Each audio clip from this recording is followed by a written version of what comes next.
Hello, welcome to the impulse episode of Colors, showing a little bit of my red side today. I was talking to my friend Mike here, and we decided that we wanted to do a quick little Colors on Doki Doki Literature Club. Hopefully you've played it. If you haven't, go check it out. It's an amazing game. Incredibly cute girls. Alright, So how the show works, for those who haven't seen it before, we are going to have a debate about what colors each character would be if they were in the Magic universe. Yeah, let's just go down the list. We'll start with Sayori. Sayori, to me, I'd say she's definitely white. I would agree with that. Yeah, I could argue that she's also a little green.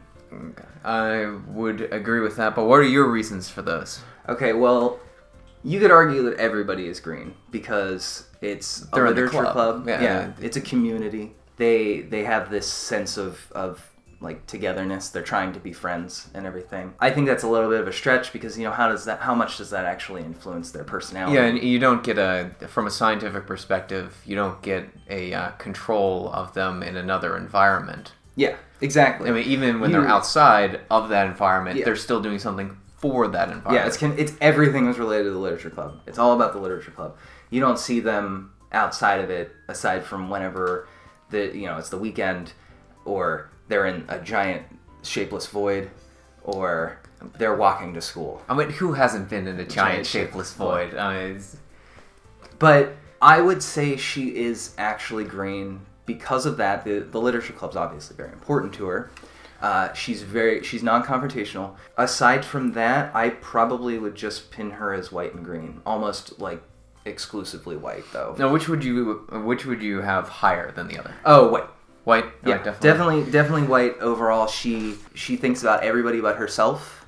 To an extreme. Yeah. I agree that she is white, but you could take her obviously the most memed part of what she has done. What is she hanging from? What? It's like when the you brought Spider-Man cartoon. I lost it. I just lost it when you brought that up because that was spot on. Speaking of that, with the selflessness, her motivation for committing suicide was selfless, but the actual act of committing suicide in many cultures and to those that are left behind, it can feel like a selfish act. Oh, absolutely. And is often depicted as such in many religions. Yeah, committing suicide is not a selfless thing to do. But her motivation is, it's pretty clear throughout the entire game. And like with, not calling it a crime, but anything like that, motivation is very important. Like, what's the difference between self-defense and a murder? It's obviously intention. Yeah, both absolutely. on the part of the victim, and I guess they're both kind of victims. That gets confusing. It's a bad example, but you know what I mean. I get what you're saying. But that also raises the one question: which ending is the real one? I think that the answer is different according to which ending, but I think it should be taken as a multiverse, and the different characters in the different universes are different characters. Okay. But, so you're saying, are you saying then that Sayori could act in either way? Because she acts completely differently depending on which ending you get. You know, I disagree with my previous statement because I just realized where it doesn't... The person is still the same person, they're just put into different situations. But there are two different endings that directly influence her character. Like, directly influence how you would classify her character. Because if you get the regular ending, the one where you don't see all the cutscenes, she basically becomes Monica, where she tries to trap you. But even though she's trying to trap you, you could argue that that's still... Well, that's green instead of white. But you're saying it still could be white because... I think it could still be white. If she's doing it to prevent the club from disappearing, which would happen if you went away... That's true. Then she's protecting the group at the cost of you. The thing about that is when she does that, presumably, we don't actually know because it never happens, she would get rid of Yuri and Natsuki too. It's foreshadowing that she is changing the world into exactly what Monica had. It shows that formless void in that single room. Yeah, even though it is an assumption, it's a safe assumption. Yeah. I would agree with that. Yeah. So if that's the real ending, I would say that she's white and black. The problem with classifying these characters is that they are explicitly stated as being one-dimensional characters, stereotypical characters. It's kind of the whole genre. Yes. Aside thing. Aside, of course, from Monica. So, classifying them as it's actually really easy because they act in very typical ways. They never stray from that path because it's pre-written. In that ending, Sayori becomes self-aware. So she develops her own personality, distinct from what she's programmed as. Which I would say then is black and white because she's grasping at the one thing that she knows is real, which is you. That's true, but I think you just touched on what makes me disagree, and that is her programming was altered. Mm-hmm. Is she still the same character because her programming was altered? Now, if she was unaltered and in a different situation changed, that would be one thing. The only thing about that is Monica set everything back to normal.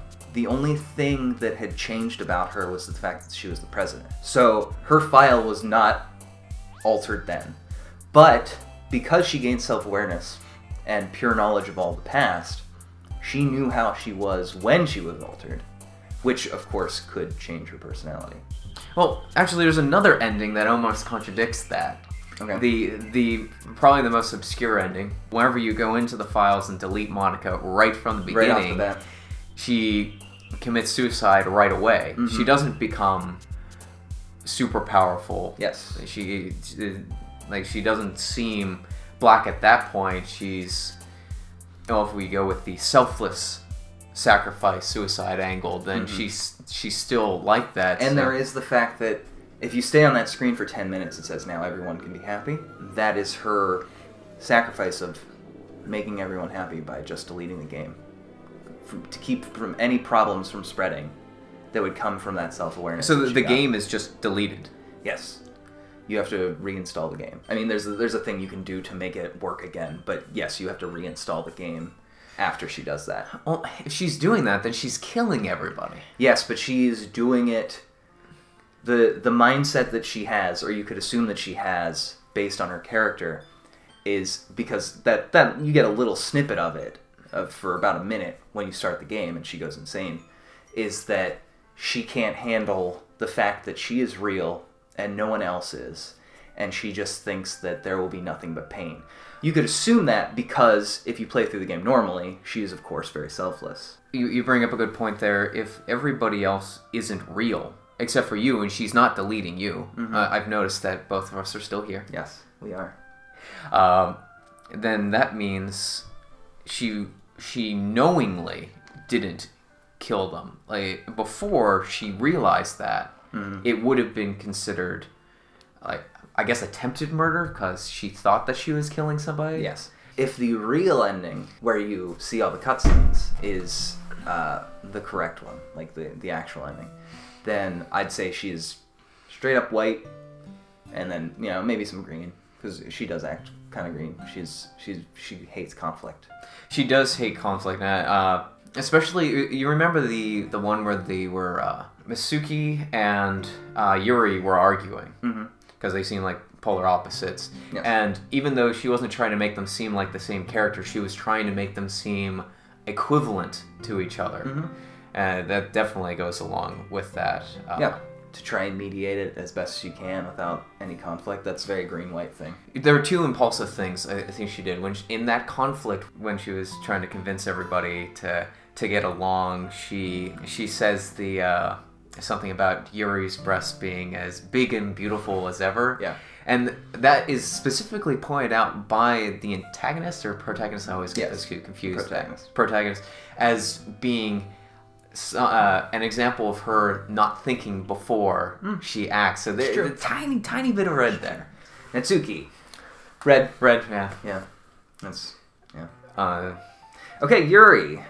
You don't want to go into okay, we can go into it a little bit. She is... very impulsive. Impulsive, she's brash. And passionate. Yeah, she's very emotional. She's artistic. Red is the most artistic color.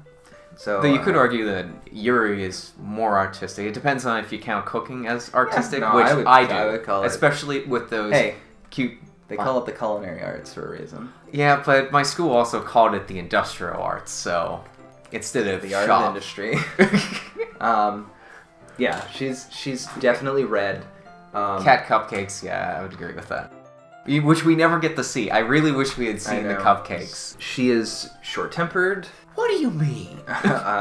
Unfortunately, she also has the least character development, so she's the most shoehorned into a specific type. So we're in agreement there. Easy. Red. Yuri. I would say blue and red. Blue and red. Definitely passionate. Blue for sure. She's an intellectual.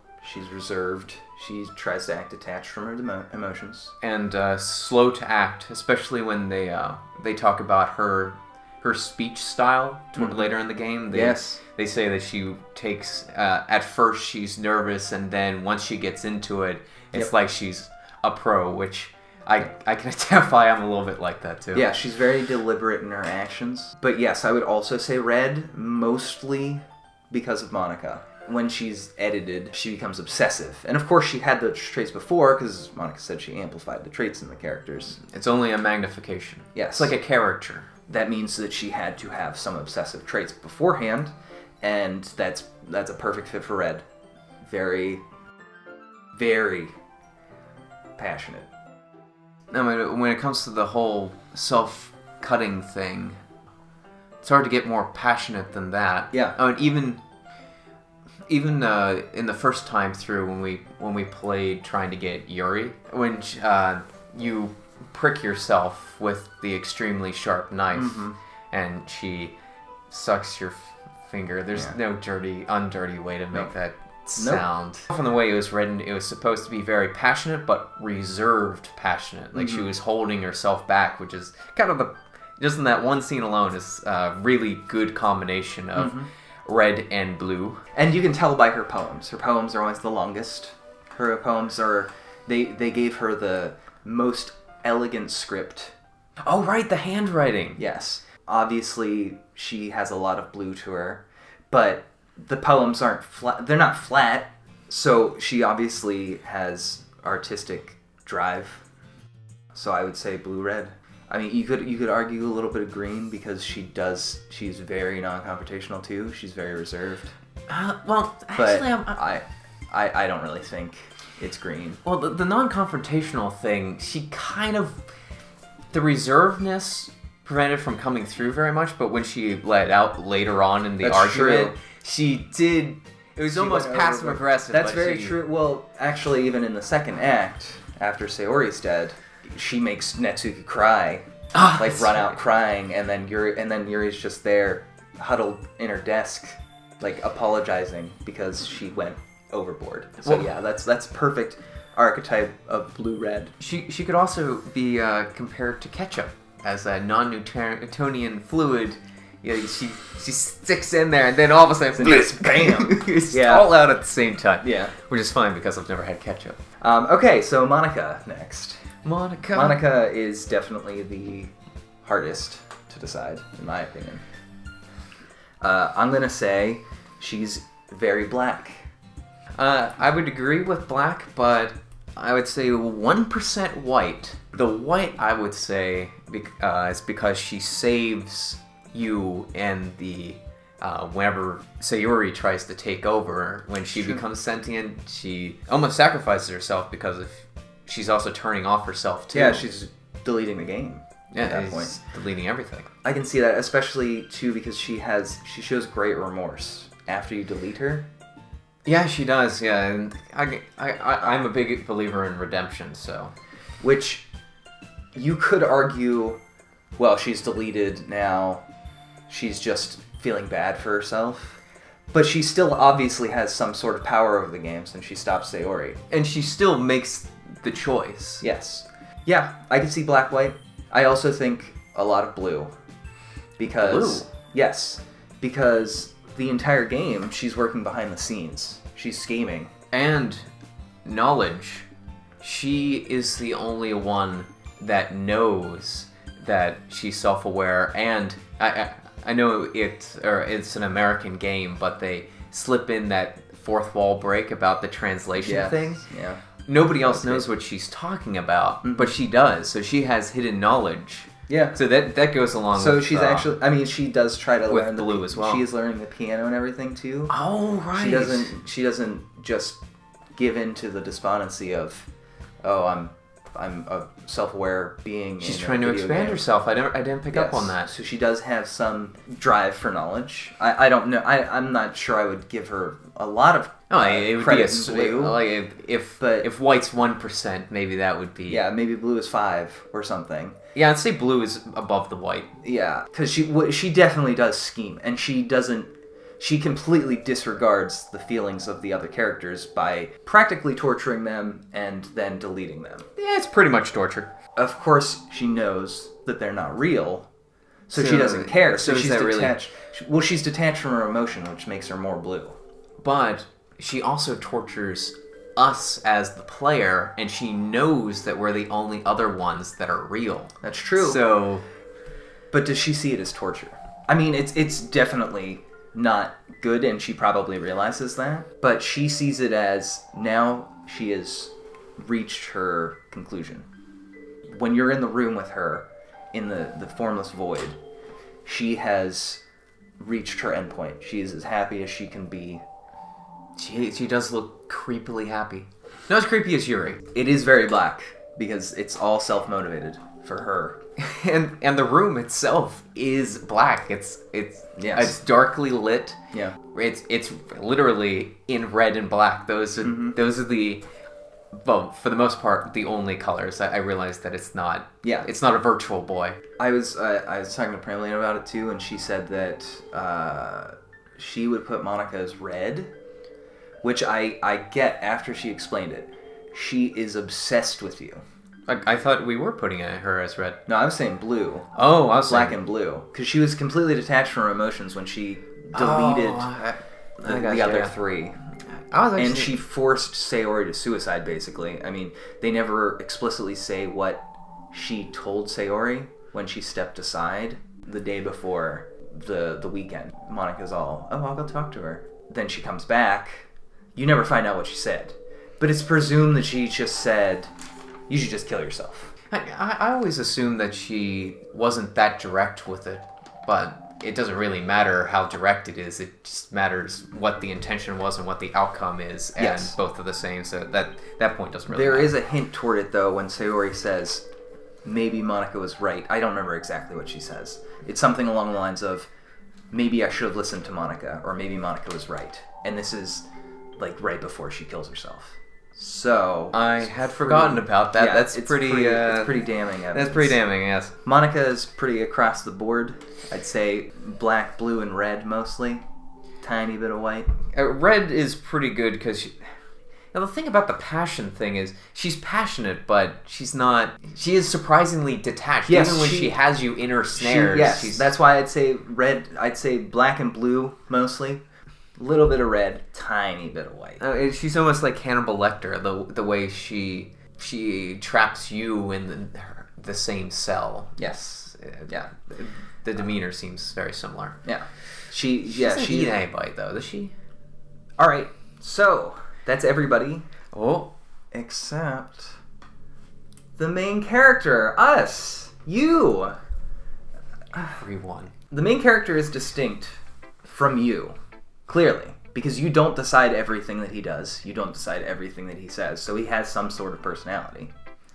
And also sometimes even when you do have a choice, a lot of them lead to the same thing. Or, well, not only lead to the same thing, but really just different versions of the same thing. Yeah, pretty much. I mean, you're choosing between 4 incredibly cute girls. So I put the main character as pretty much split halfway down the middle between black and white. Interesting. I put white and green. Oh, that's what I was saying. For green, the reason I was saying green, you didn't choose green, did you? Nope. Perfect. I chose green because of fate, because a lot of what you do doesn't matter. That's very true. It shows that there is nothing he could have done. Yeah. He truly is in Fate, and as the player, every time you go through, it repeats. Mm-hmm. And even in the same game, whenever it starts over and the Missouri is deleted, you're going through most of the same things again. Yeah, that's true. It's like a hellish Groundhog Day. Well, unless you like Monica. That's true. If you like Monica, then it's pretty good. And we probably agree on the white, because he does act pretty selfless. And he tries to avoid confrontation. Yeah, which is also actually green. Oh, It's a green and white thing. White loves peace. Green is non-confrontational. He does want to keep the peace. And that's kind of his role after Sayori is gone. That almost falls to him. Yeah, because he's enlisted to save the club, basically, to make it a real club. Oh, right, because of the four-member mechanic, which was Yeah. I think that was very clever, Yeah, because it didn't come up. That was pretty good. It made a consequence for the character to be gone, other than... Yes, and what motivation would he have otherwise, aside from being completely selfish and wanting to sleep with these three girls? Oh, I forgot about that. Because in the original playthrough, in the first act, he joins because of the incredibly cute girls. Does he do that in the second act? Because of the incredibly cute girls? Yeah, they do specifically say that line again. God dang it! That was the whole crux of my argument. That it was He was selfless? I was gonna say he was selfless because he was doing it to help. To help the club? No. Well, it's Sayori specifically. Yes, in the first act, yes, he does. But then, for multiple reasons, of course.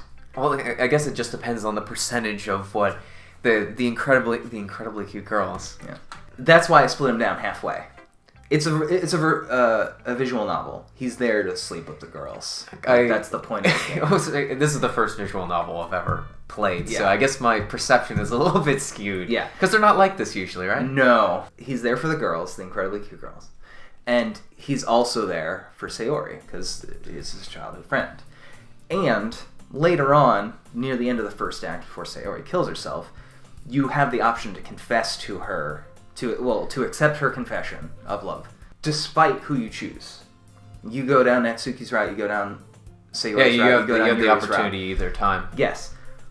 And that is very selfless, assuming, of course, that you choose it. Well, either one's selfless, I think. I guess so. Yeah. Because the first time, I think we chose to not confess the love because you didn't want to put too much pressure on her. Yeah. He's putting his desires aside for Sayori so that she will live, which obviously doesn't work. But he's still motivated by self-interest. He is. Yeah. I mean, that's... Would you agree that if he had chosen differently the second time, if he didn't say the cute girls line, if it was like a selfless line, would you say that he was probably trying to convince himself that that's the reason he was doing it? Possibly. I could be convinced.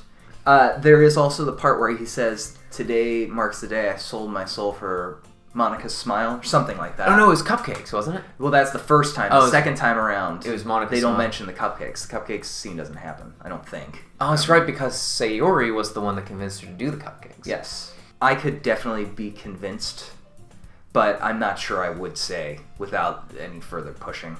As for the green and the fate, I have to agree with you there. I don't think him as a character is very green.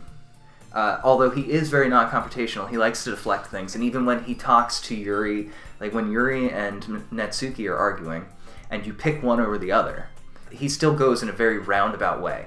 It's still trying to be non-confrontational. It doesn't work, yes. but Yes. intentions. He pulls, like, he talks to each of them and then plays up their strengths and their good qualities before actually getting to the point, which is very non-confrontational. I would still probably put him as just black and white, maybe a little green, just a tiny bit. That's all the characters. This is the part where I will go over the cards. Just some cards that I have picked out that will attribute to the characters, things that I think that would fit really well with them, and there are 30,000 plus cards. There are tens of thousands of cards now. So Sayori, selfless spirit, fits pretty mechanically because it's a creature that sacrifices itself to help others. Yeah, that seems pretty spot on. Yeah, this one I feel bad about, but driven to despair. Driven Despair doesn't fit mechanically or anything, although it does kind of, because Driven Despair is actually 2 different cards combined into one. Despair, specifically, makes you discard cards, which discarding cards in Magic is like you losing your mind, basically. Tendrils of Despair, which fits perfectly because the card makes you sacrifice a creature, and it makes someone discard cards. It fits perfectly with the entire suicide scene, because the main character starts to go like crazy from seeing, he can't believe what he sees, and that's when the game really goes off the rails. It starts glitching out. Yeah, a little. That's when everything gets insane. Natsuki, little girl. Just because there's wait, there's a card called Little Girl. It's a joke card. It's a 1/2. It has 1/2 power, 1/2 toughness, and that's almost 1/4. Yeah, and it costs 1/2 of a mana. Yeah, how do you even calculate? How does that work? It's from the joke set. It's from Unhinged. We don't have to play under the table, do we?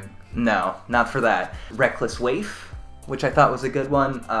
It also kind of references the little girl aspect. But it's actually a creature that turns into a werewolf because she's vicious on the exterior and she's soft on the inside. Yeah. Oh. But she.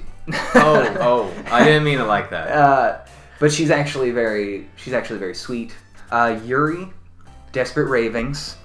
It's a card that makes you discard cards at random, but you also draw cards because she goes insane. And it's red and blue. It fits her perfectly. What? It's actually red and... Oh, yeah. Wait, of course it is. Yeah. So it fits her perfectly. And another one, which I also feel kind of bad about, is called Die Young. And the reason I brought it up, specifically Die Young for Yuri, is because Die Young references an Aetherborn. Aetherborn is a species on Kaladesh that are actually byproducts of an energy production called Aether. In this world, instead of getting pollutants, instead of getting refuse from creating Aether, which is their energy source, they actually get another species called Aetherborn. The thing about the Aetherborn is that they live incredibly short lives. They come into being fully formed. So Frosty the Snowman rules. Basically, yes. No magic hat, though. Their viewpoint in life is basically to indulge their senses as best they can in the short time that they have. Ah, the Rasputin policy. Yes. I should bring up Live Fast. Live Fast, Die Young is a pair of cards that they made, which obviously for the saying, but it represents the life of an Aetherborn perfectly because they live their life to the fullest potential that they can, drinking in everything around them, and then when their lives end, after that short period of time, they just have to accept, they just have to accept that the end is over. And I thought it was a real good fit for her because at the end of it, obviously she dies young. They all die young. She is impassioned to the extreme, obsessed with you, and that is just, yes, that's very... The whole paper cut line. Yeah, oh boy. That's very telling of how an Aetherborn would act, basically. She's like an Aetherborn that has no filter.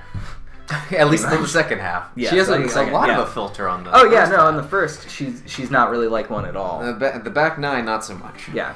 That was a goal. Monica, Underhanded Designs. I just picked because it was a good name. Underhanded, yeah. It fits perfectly. Yeah, that's pretty dang good. She's a schemer. And she's literally changing the design of the game. Yes. Like, underneath.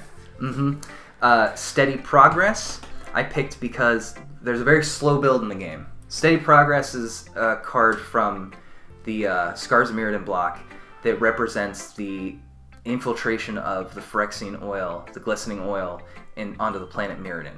Which, without getting too much into it, the glistening oil is a substance that is a vector for a disease called phyresis, or thysis, which is actually tuberculosis, but that's represented in one of the cards. Phyresis spreads through the oil. It's self-propagating, so people that are infected with it, their minds actually change to do nothing but spread that oil, basically. Oh, it's like that fungus that infects the ants. Pretty much, yeah. Steady Progress represents basically the beginning of it. And I thought it was perfect because at the very beginning of the game, in the Steam description, Monica addresses you directly, which is like a nod to the fact that she's Self-aware. self-aware because she's in the game and she's addressing you. It's not like a description of the game from third person. And then there's the whole translation thing. There's the whole save your game. Don't forget to save your game. To save your game. So there are those little nods throughout the game that say something's not right. And steady progress represents that perfectly. The flavor text on the card is more of that strange oil. It's probably nothing. So it's just this little thing that you're supposed to shrug off like, oh no, it's nothing. It's no big deal. But it ends up ruining everything. And then I also chose for her Homicidal Brute because she's a monster. That's kind of a joke. Yeah, she's not afraid to be homicidal though, because she doesn't consider them people. But are they people? I would argue yes, because if we're gonna get back into this, I would argue yes because Sayori becomes self-aware when she becomes the president, That's which means that the potential is there for everybody to become self-aware. All they have to do is become the president. For the main character, Faceless Butcher, because he has no face. He has no face, and he ruins everything. All of his decisions are terrible. And you can argue, yes, that it's fate. There's nothing he can do about it. But he still makes those decisions. He ruins everything. He has no face. He's a faceless butcher. Also, Into the Maw of Hell. Because I can't help but feel a little bit bad for him. Because he is just this everyman, kind of a horn dog character that doesn't really... He's not like a bad guy or anything. Against these cute girls. Yeah. And he's just shoved into this hellish scenario. One thing, I think it would be funny to make a parody where he just goes, I think I'll join the anime club. Yeah. Oh, you chose the anime club instead of the literature club? There's a reason they only have 3 members. They are nuts. Yeah. For the game as a whole, I wanted to give it a card too, which I chose Warp World, which Warp World is exactly how it sounds. It changes the entire state of the game. Everything in the game changes. You shuffle all your cards in your library, and then you get a new set of cards into play. Everything you had goes away and becomes something else. So everything you think you know is wrong. Yeah, basically. That's about it. Those are all the cards that I had. That about does it for this episode of Colors. Mike, thanks for coming on. Oh, my pleasure. I hope you all had a good time, and I'll see you next time.